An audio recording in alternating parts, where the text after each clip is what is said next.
For today, um, I'd like to explore the topic of not taking things personally, not taking offense. So, a challenging topic and practice for a lot of people, myself included. Exploring how, when someone insults us or says or does something that we don't agree with, how we can still maintain our peace and allow these things to more easily roll off our shoulders like water off a duck's back.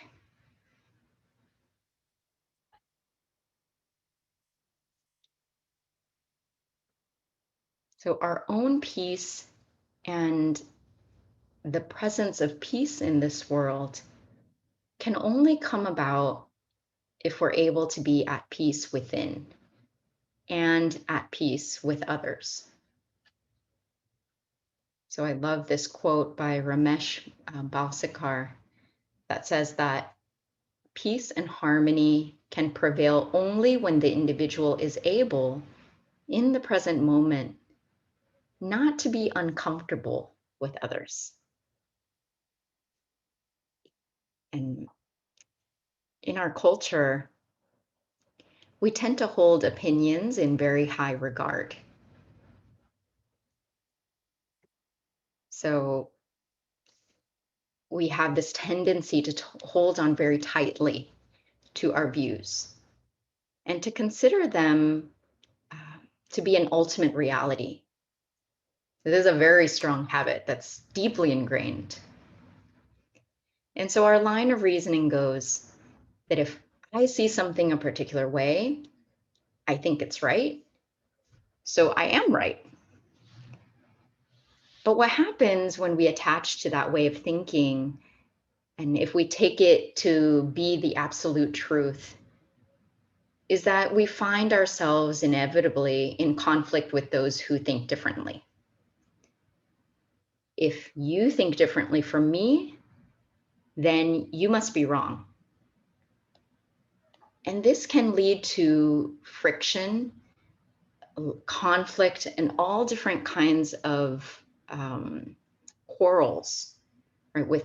Within our family, within the communities we find ourselves in, on an environmental, social and political level. We've seen wars started over just a difference in view or a simple difference in understanding.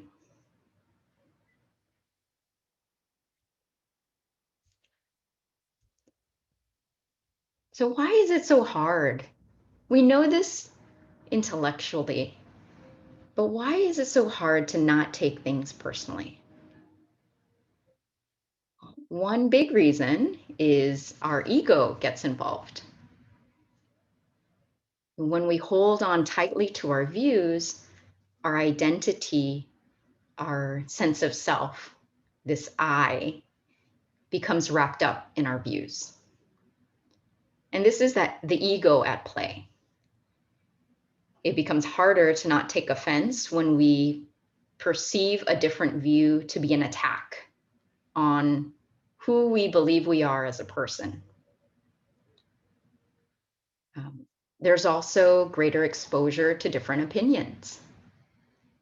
And as we just mentioned, differences in opinion can lead to friction, especially when each person holds very tightly to their own views. And not only that, but our current society actively plays on this sense of outrage. If you have a difference in opinion, it creates the sense of us versus them, the sense of tribalism. And this is a sense of agreement and conflict that media and marketing uses as a tool to capture our attention. The neuroscientist and Dharma teacher Rick Hansen also studied and discovered that the human brain has a natural negativity bias that internalizes negative experiences more deeply than positive ones. And he says that the brain is like Velcro for negative experiences, but Teflon for positive ones. And so this means that our brains are more hardwired to remember negative experiences and quickly forget positive experiences. For example, we tend to remember the one point of criticism or negative comment that someone shares with us, even if we were showered with praise all before. So many different reasons. And we're reminded in different traditions of this wisdom of not taking things personally. Don Miguel Ruiz, who is the author of The Four Agreements, shares ancient Toltec wisdom. And I'm going to share what he says because I feel like it is a beautiful explanation and understanding for what's going on. And he says, whatever happens around you, don't take it personally. Nothing other people do is because of you. It's because of themselves. All people live in their own dream, in their own mind. And they are in a completely different world from the one we live in. So when we take something personally, we make the assumption that they know what's in our world, and we try to impose our world on their world. And he also shares that you're never responsible for the actions of others. You're responsible for you.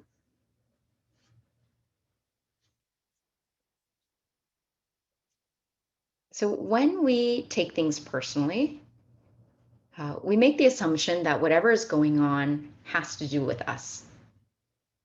But actually, it's not about us.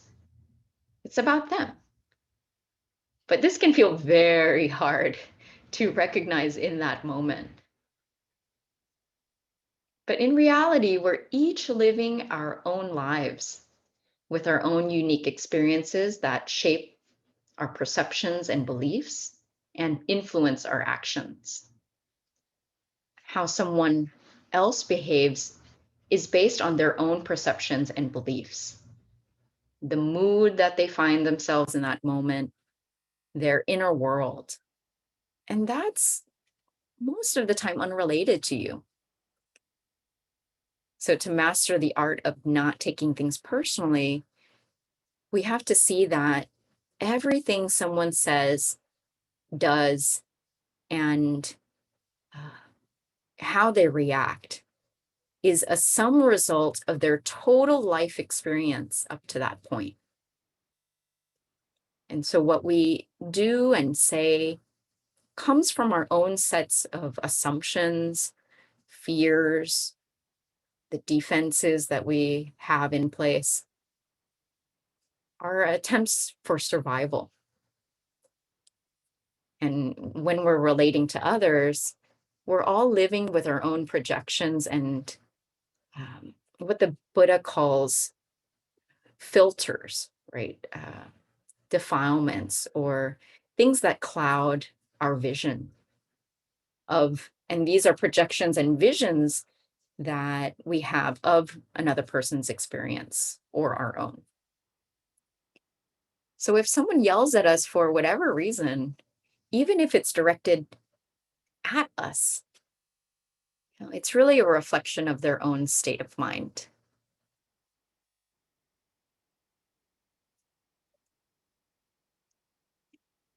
And this is a big core teaching of the Buddha. Holding on to anger causes us to suffer. When we take offense to something and anger or animosity comes up, we tend to hold on to that negative feeling. And the Buddha considers anger, um, that sense of animosity or ill will, to be a poison that is one of the root causes of suffering. So, not taking things personally, I see it as lying at the heart of uh, Buddhist teachings because it's the practice of letting go, of not clinging. And by doing that, we release ourselves from the sense of suffering. And forgiveness is key here because really forgiveness is about our letting go of the anger and resentment, the negative emotion connected to whatever offense we see. And we're not letting it burn and eat us up from within.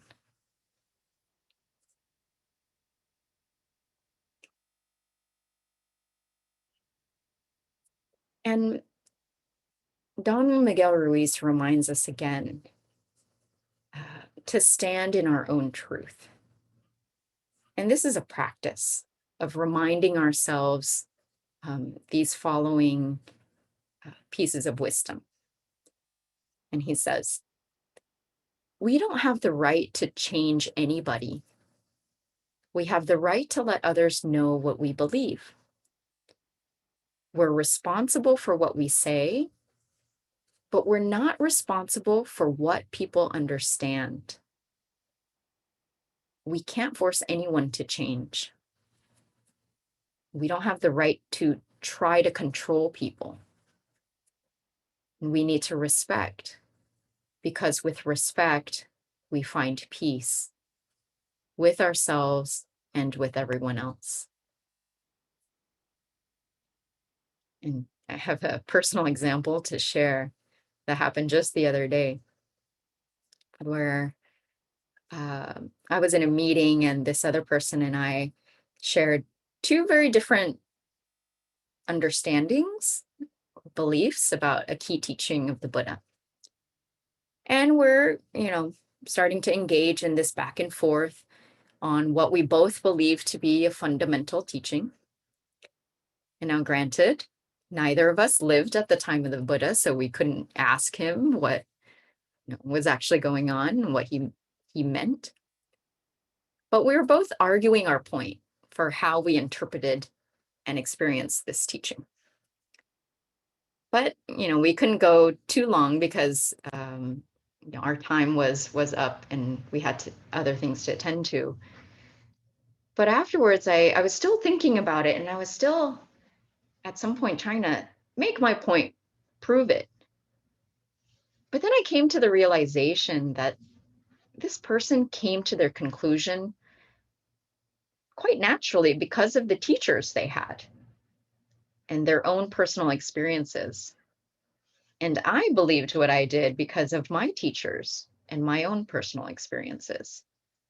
And that arguing over our interpretation of this teaching in order to change the other person's mind was likely not going to be productive. And I realized that until they can experience what I experience and vice versa, then we won't have the same understanding, no matter how hard we try. And this realization help allow me to let it go and not get upset that we had differences in opinion. And leave it just as that, as simply a difference in opinion.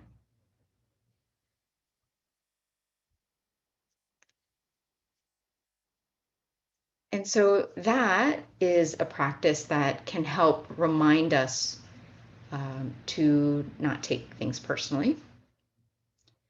And another important practice is to focus on our own good deeds, right? We can only live our lives. And when we're well rested, when we're not in a stressful state, when we feel satisfied with ourselves and where we're at in life, and when we feel good within, it's easier to step back and to not take things so seriously. So when we know that our worth is not determined by what others believe, say, or do, then our happiness and well being isn't affected by external circumstances. And it comes from our own inner state of being. So ultimately, there's no need to convince the other person that we're good and worthy. And this focusing on our values, on what we want to do in life and how we want to contribute the good things that we, how we live our lives, uh, is a core practice.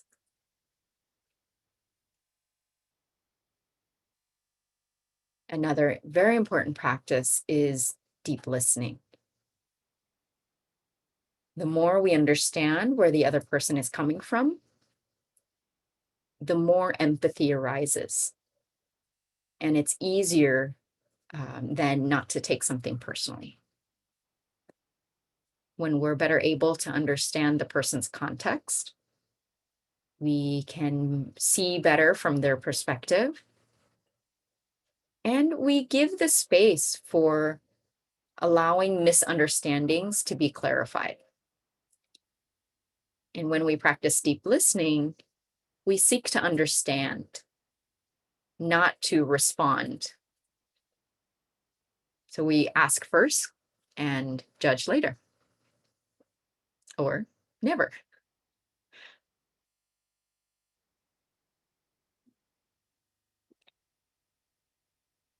Uh, So let's say someone insults us or does something or says something that we don't agree with and that we feel is a terrible offense. Um, Maybe they're harming someone or doing some whatever it is. And let's say we start to feel this sense of resentment or negativity towards that person. And so let's say this we have this grudge that comes up.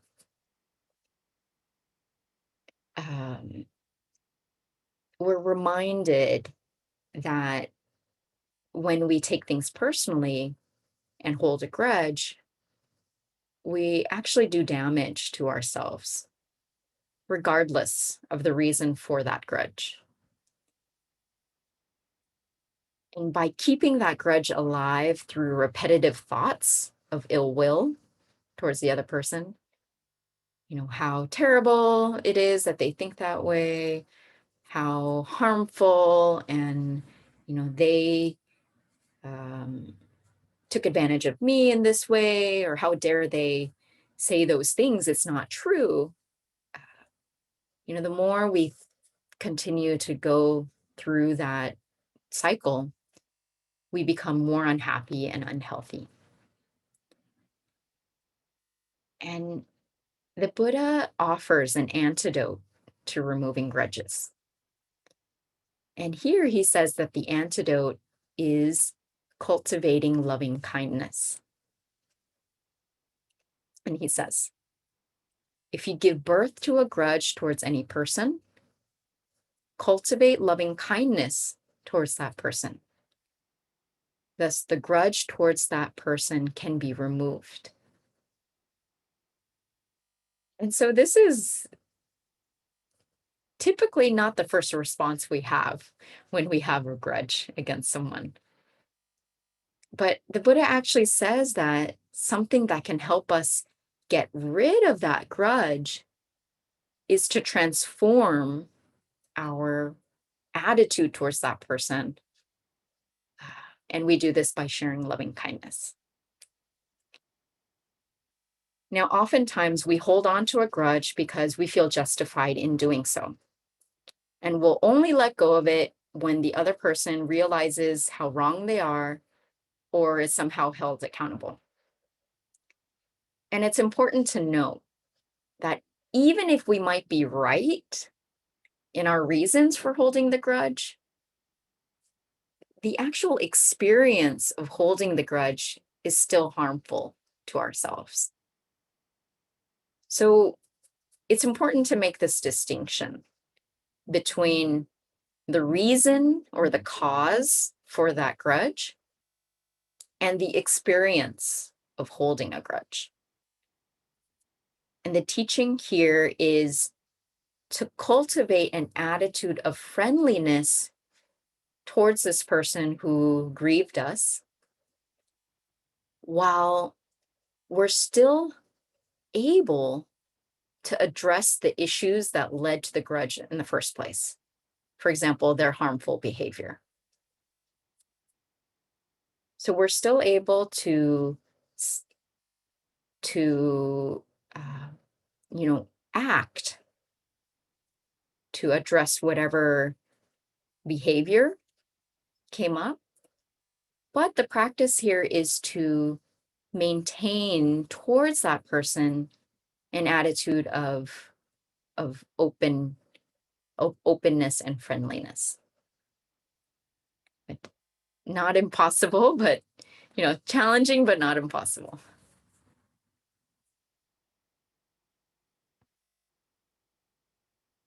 And lastly, let's say someone, offers us feedback or advice, whether it's solicited or not. So it might be more challenging when it is unsolicited, when we don't ask for it. And an important teaching from the Buddha here is wise reflection. And so this is about reflecting on the merits or demerits of an action on our well-being. So if someone offers some criticism or whether it's constructive or, whatever it is, we see if there's merit to it. We first neutrally examine it. So not maybe hold back on our judgment or our initial emotional reaction. And we see if there's merit. And if yes, we change it. We act in a wholesome way based on that reflection. And if no, we move on. And so it's this not necessarily, discarding what anyone else says, because perhaps there might be some good intention there, something that could be helpful. And so we use this practice of wise reflection to see if it could be helpful. But if it isn't helpful, to not take it personally and to move on. So as a recap, some practices that could help us to not take things as personally and not take offense are to stand in our own truth, to focus on doing our own good deeds, on living our good life, we practice deep listening, so trying to understand. We cultivate loving kindness, and we neutrally examine any feedback or advice that we might get. And so in this way, with these practices, we are practicing protecting our peace. And as we remind ourselves that our worth, our sense of happiness and well-being comes from our own actions, comes from within. And as we continue to practice that, we will find that our happiness comes from that sense of satisfaction and contentment, and is not as easily swayed by external circumstances. And so as we move through our lives, understanding that we each have our own unique lives shaped by our own unique experiences, and that if someone says or does something that, you know, we don't agree with, or we start to take offense to, that ultimately it's about having a misunderstanding. And so, can we work towards clarifying that misunderstanding? And if there's no possibility, to say thank you and move on. But as we know, this is all a practice and a lifelong one. But hopefully these can provide some